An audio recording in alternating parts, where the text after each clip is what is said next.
Hi guys, in this video I'm going to show you how to control your Sony a7S III with Monitor and Control app. As you can see, I'm controlling my camera with Monitor and Control app. So let's just jump into that and I'll show you how you can do that as well through the Wi-Fi settings.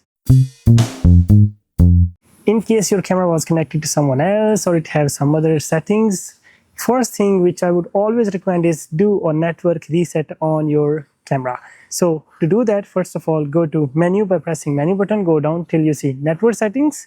In here, go all the way down in network options and navigate to network reset. Come here and reset your network settings in Sony a7S III. Once you're done with that, camera will reboot, camera will restart, and once it's restarted, go to the network settings again, go to the smartphone connection, and once you click on the smartphone connection, what's going to happen is it's going to show you the option to connect by Bluetooth.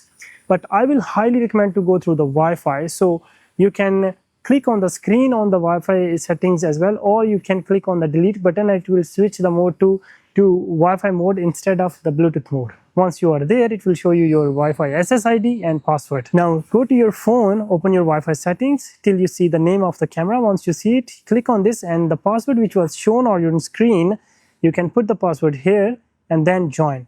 Once you are connected to the Wi-Fi, go to Monitor and Control app, open it, and first of all on here, if it's on Bluetooth or wired LAN or anything else, make sure it's on Wi-Fi. So click on this drop down, make sure it's on Wi-Fi, and then once it is, it will show your camera here. Once it shows your camera, you will click on this and your camera is there.